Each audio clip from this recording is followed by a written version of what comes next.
What's up guys, Houndish here, and today we've got some Destiny 2 updates and a breakdown for the weekly reset this Tuesday, July 25th. And so, this week Solstice of Heroes continues, but additionally we're going to get some dev reveals for changes coming in Season 22, so we'll touch on what to look out for there. But heading into the game, we also get new weekly challenges for the final time this season. Then we'll cover the weekly Nightfall and featured activities, playlist modes, key featured rewards, and the raid challenges, with more or less everything worth knowing about what's happening in the game this week. And so, as always guys, I hope you find the video useful today, and if you do, a rating below would really help us out. But without further delay, let's get into it. And so starting out, before we talk about gameplay stuff for the week, this week we are going to get an update from Bungie with a developer insight for changes coming in Season 22, and they've said this time the economy team will cover some updates to masterworking currencies and weapons coming to ritual activities in Season 22, with the article dropping at some point this week. A lot of times they'll drop these on Wednesdays before the TWAB, and so it's something I will be sure to keep you guys posted on. A lot of us are anticipating the news and changes planned for Season 22, so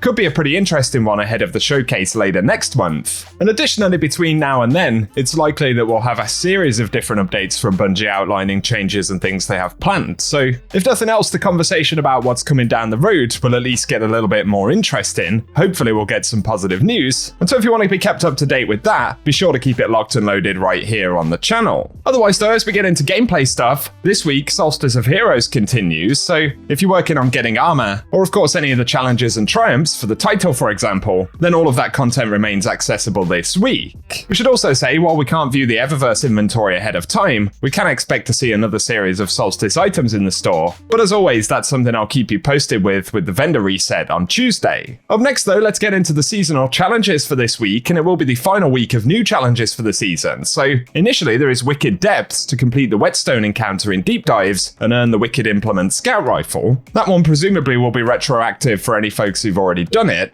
Then there's Neptune activities, and on Neon Muna we need to complete bounties, patrols, public events and lost sectors. But there's also Sparks of Arc to defeat Guardians in Crucible matches with an Arc subclass equipped, and we get bonus progress granted for defeating blinded opponents. But finally there's Special Measures to defeat targets in Gambit with weapons using special ammo, and we get bonus progress for defeating Guardians and landing final blows with glaives and hand cannons. Then there is Tried and True to defeat combatants in Vanguard playlists or strikes with primary ammo, and we get bonus progress for more challenging combatants. So those are the final weekly challenges for the season. And looking in terms of playlist stuff, Bungie haven't outlined whether we'll get a boost this week, so we're not sure if we'll see a rep boost or a loot boost. There have been a few weeks in the season where they haven't broken it down in the preview card, so it's possible we'll get something, but equally possible that there'll be no boosts active this week, which is unfortunate. But for the Vanguard, we are going to see the Light Blade for the featured Nightfall, so that'll be a fun one, and the featured weapon will be Wendigo GL3. On top of that, there is Grandmasters and the catch-up node available as well. And then as we look to the Crucible, we're going to see Zone Control and Momentum Control featured. Then this Friday we should see the return of Trials of Osiris at the daily reset. But for the raid and dungeon rotation, this week we're going to see Vault of Glass, as well as the Shattered Throne, and both of these activities will drop all of their unique items with updated power relevancy, and we get pinnacle drops on completions. Of course there are the two exotics associated with those activities, so we've got the Vex Mythoclast coming from the Vault of Glass, and Bungie recently added triumphs that increase the drop chance of the exotics inside a raid, so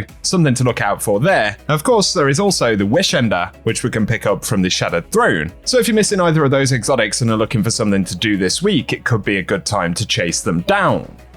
But as always, we'll also get the refresh on the Ghosts of the Deep dungeon, so if you're still working on picking up the exotic or anything like that, we'll have a renewed set of chances. Don't forget to pick up Hawthorne's quest though, if you are diving into the Last Wish raid, working on red border weapons. And for the Root of Nightmares, we're going to see the Crossfire challenge this week, so Nessa's Ablation, the shotgun, will be the featured weapon. Once again though, for the Eververse store, I'll have to keep you posted with the drops on Tuesday's reset with the vendor video, so stay tuned for that. However, for the featured Lost Sectors this week, for Tuesday, we're going to see the Bay of Drowned Wishes in the Dreaming City dropping exotic arms. Then it'll move over to Vel's Labyrinth on July 26th, dropping exotic chess pieces. Followed by Exodus Garden 2A on July 27th, dropping exotic helmets. Then we'll get K1 Revelation, dropping exotic legs on July 28th, and for the 29th, we'll see K1 Crew Quarters dropping exotic gauntlets, which is followed by K1 Logistics on July 30th, dropping exotic chess pieces, and finally for Monday, July 31st, we'll get K1 Communion, which will be dropping exotic helmet. updates. But if it's the Dares of Eternity you're going to jump into, on top of the featured weapon drops and the loot, we'll get the additional world drops, which consist of the Scatterhorn armor set and the Perfectus armor from Season of the Chosen this week, but we'll also see some weapons from Season of the Lost, Worthy, and Chosen as additional drops at the end of the activity. But very finally, for the Ascendant Challenge this week, it'll be the Keep of Owned Edges accessed via Harbinger's Seclude, so